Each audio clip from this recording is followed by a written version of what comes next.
Muchas veces una de las preguntas muy a menudo que me hacéis en los comentarios o en Twitter o alguna vez que de esas conversaciones que solemos tener a veces es Genesis con Peter Gabriel o Genesis con Phil Collins.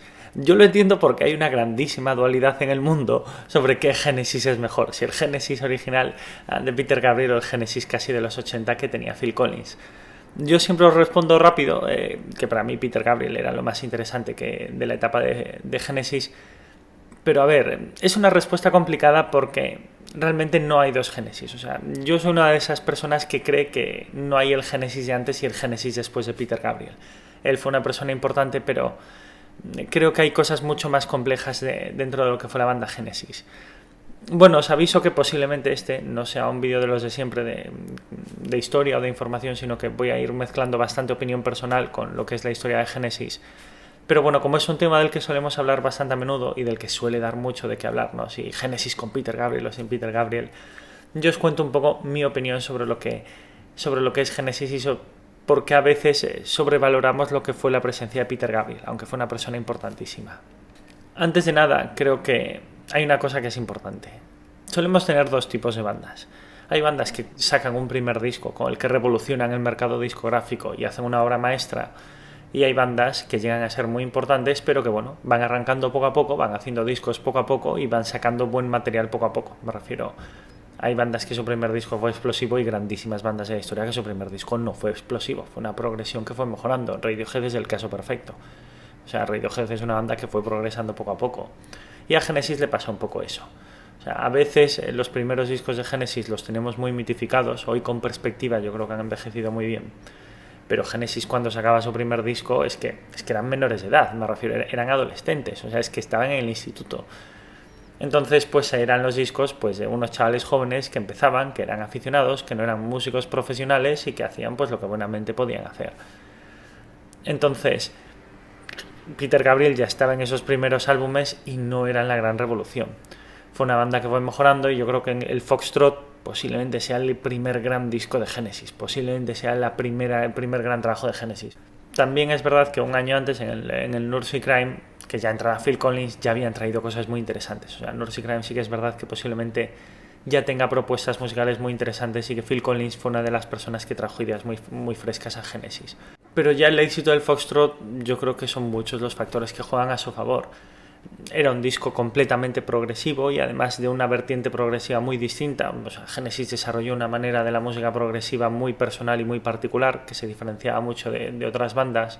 Tenía esos restos del folk, tenía esa parte tan instrumental, tenía las flautas, entonces tenía una versión de la música progresiva un tanto distinta a la que había en el mercado. Y luego Peter Gabriel es casi como que se descubre a sí mismo y empieza ese Peter Gabriel carismático, ese Peter Gabriel que se disfraza, ese Peter Gabriel que se come el escenario.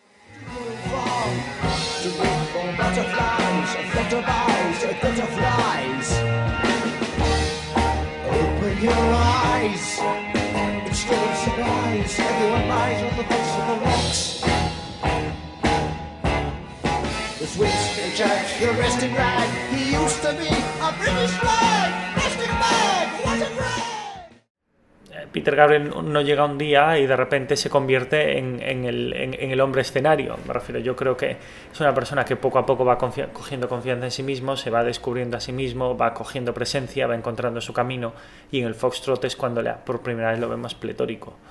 Y tampoco creo que sea Peter Gabriel el protagonista absoluto de esa gran creación de Genesis. O sea, creo que Genesis siempre ha sido una de esas bandas en las que todos los miembros han tenido una parte importante del desarrollo creativo, del éxito creativo de la banda. No he sido de esas bandas que hay un gran líder visionario que lo hace todo.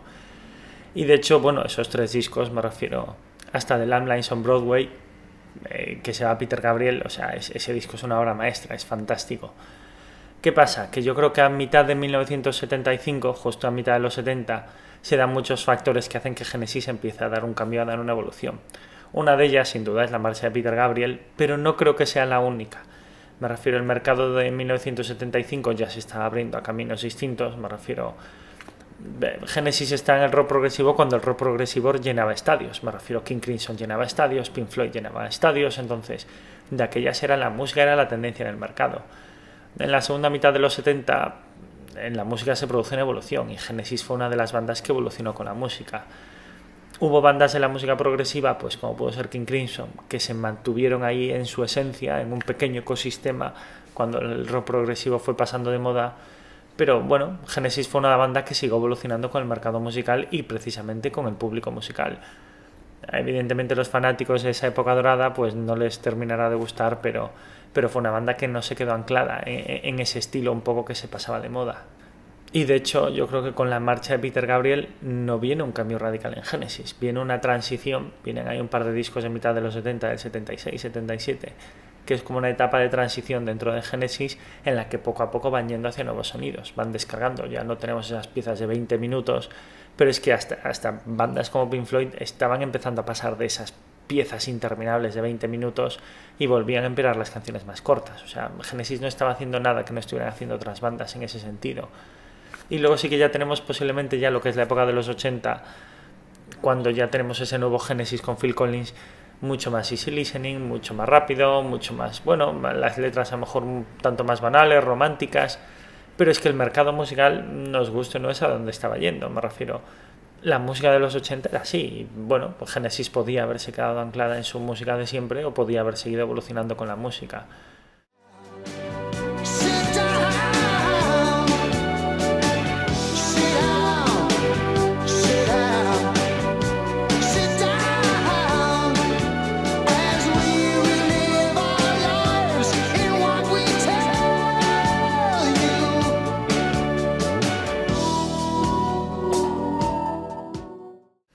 Y sí que, hombre, a los que a lo mejor nos gustaba más la etapa del rock progresivo, pues esa época de los 80 un tanto más banal, un tanto más easy listening, o sea, nos da un poco más de pereza.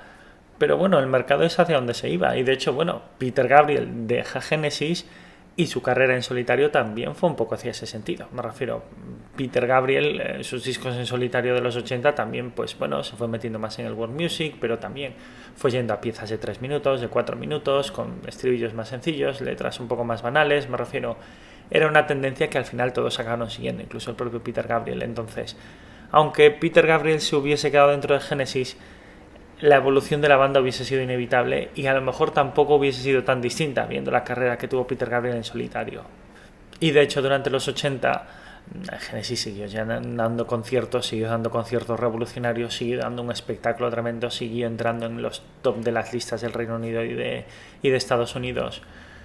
Y sí que, hombre, cuando acabaron los 80, yo creo que Genesis, que había evolucionado y casi se había reinventado 2 veces, ya les pilló un poco mayores. Y la última etapa de Genesis, pues bueno, ya no fue lo que era. Tampoco creo que porque la banda hubiese sido cada vez peor, sino porque, bueno, la banda había evolucionado mucho, cada uno de ellos iba teniendo cada vez más proyectos. Me refiero, Phil Collins tenía su trabajo, su carrera en solitario, salía Mike and the Mechanics como otro de los proyectos paralelos que salían de Genesis. Entonces, yo creo que los miembros de Genesis ya a final de los 80 y los 90 ya estaban metidos en tantas cosas que ni siquiera Genesis era su proyecto prioritario y ya ni siquiera le prestaban la atención a lo mejor que deberían.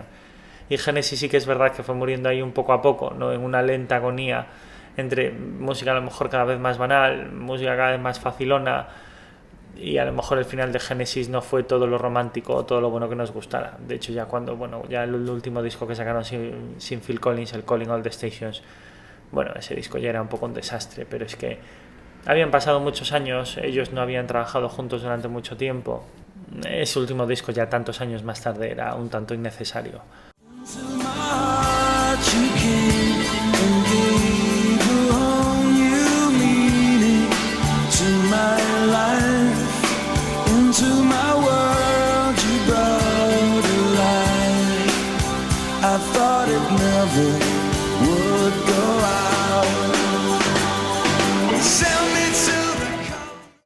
Desde esas yo creo que llevamos 15 años, 20 años hablando o teniendo rumores sobre la posible vuelta de Genesis, aunque algunos conciertos sí que han dado. pero yo creo que a día de hoy yo creo que cada vez está más complicada la vuelta de Genesis, me refiero. Ya cuando fueron al Hall de la Fama, Peter Gabriel no fue, lo cual ya nos sorprendió bastante, aunque sí que es verdad que mala relación nunca han tenido, y tienen ahí todos un rollo raro de no digo que sí, pero tampoco digo que no, entonces es como una cosa que no cierran, yo creo que porque todos al final, hoy en día ninguno de los miembros, ni Peter Gabriel, ni Phil Collins, ni ninguno de los miembros solitarios de Genesis han vuelto a ser las estrellas que fueron antes o han vuelto a tener la relevancia musical que tuvieron antes. Hoy Genesis son increíblemente relevantes, pero más como una banda del pasado que como miembros del presente. O sea, ninguno de los miembros de Genesis forman parte activa del presente musical, casi. Entonces es como una vuelta que no quieren pero que no terminan de cerrar. Y luego tenemos cosas raras como Phil Collins, que nos dice que ahora que ya no puede tocar la batería, no sé por qué, no sé si es que le falta un brazo y no nos lo ha dicho a nadie, no se me ocurre por qué puede no poder volver a tocar la batería, pero bueno, es lo que dice. A lo mejor es porque no quiere volver en un momento en el que Peter Gabriel sea el cantante y él esté de fondo tocando la batería, no lo sé.